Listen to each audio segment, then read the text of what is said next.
खाजगी गाडीवर पोलीस लिहून पोलिसांची पाटी लावून रुबाब मारणाऱ्यांनो, आता पाटीपेक्षा पावती मोठी मिळणार.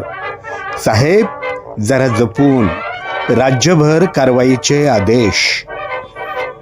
आजची बातमी त्या मंडळींसाठी आहे ज्यांना असं वाटत होतं की खाजगी गाडीवर लाल अक्षरात पोलीस लिहिलं की गाडीचं रूपांतर थेट सरकारी वाहनात होतं. अहो, काही गाड्यावर तर पोलीस इतक्या मोठ्या अक्षरात लिहिलेलं असायचं की नंबर प्लेट शोधायला भिंग घ्यावं लागायचं. चौकात ट्रॅफिक पोलिसांनीही दुरूनच गाडी पाहिली की 2 सेकंद विचार करायचा की थांबवायचं की सलाम करून सोडायची. पण आता हा रुबाब फार काळ चालणार नाही, कारण 31 जुलै 2026 रोजी अप्पर पोलीस महासंचालक वाहतूक महाराष्ट्र राज्य यांनी राज्यातील सर्व पोलीस आयुक्त आणि पोलीस अधीक्षकांना एक महत्त्वाचं पत्र पाठवलं आहे. या पत्रात स्पष्ट नमूद करण्यात आलं आहे की अनेक पोलीस अधिकारी आणि कर्मचारी स्वतःच्या खाजगी वाहनांवर लाल रंगाची पोलीस पाटी किंवा लाल अक्षरात पोलीस लिहून वाहन चालवत आहेत.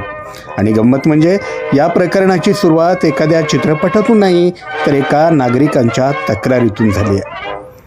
तक्रारीत म्हटलंय की अशा पाट्यांमुळं वाहन तपासणी टाळली जाते आणि काही समाजकंटकही अशाच पद्धतीचा गैरवापर करून बेकायदेशीर कामासाठी या पाट्यांचा आधार घेतात.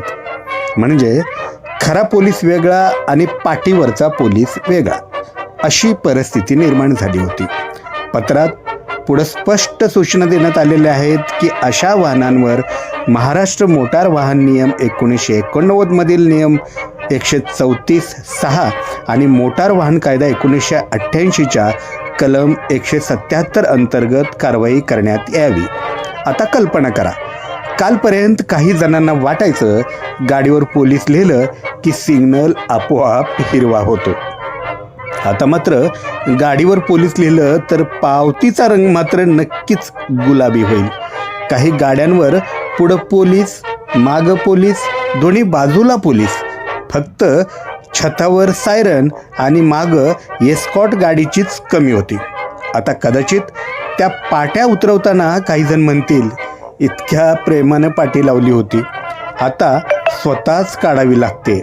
आणखी गंमत म्हणजे आजपर्यंत काही वाहन चालकांना वाटायचं की गाडीवर पोलीस लिहिलं म्हणजे helmet, seat belt, signal, no parking हे नियम शेजारच्या गाड्यांसाठी आहेत.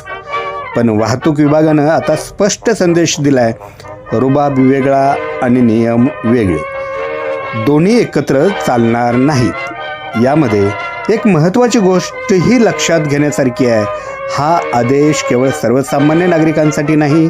खाजगी वाहन असेल तर त्यावर कोणताही अनधिकृत सरकारी दर्जा दर्शवणारा मजकूर वापरणं योग्य नाही, हा संदेश या पत्रातून देण्यात आलाय.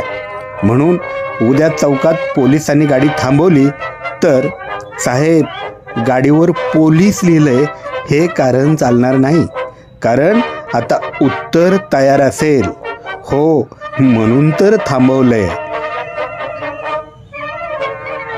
शेवटी एकच, गाडीवर पोलीस लिहिण्यापेक्षा वाहतूक नियम पाळा, कारण पाटी पाहून कदाचित लोक प्रभावित होतील, पण नियम मोडले तर दंडाची पावती मात्र अजिबात प्रभावित होणार नाही. अशाच प्रकारच्या गाड्या आपल्या भागात काही आपण पाहिल्यात का? नक्की कळवा. किती पाहिल्यात, कोणत्या पाहिल्यात? धन्यवाद.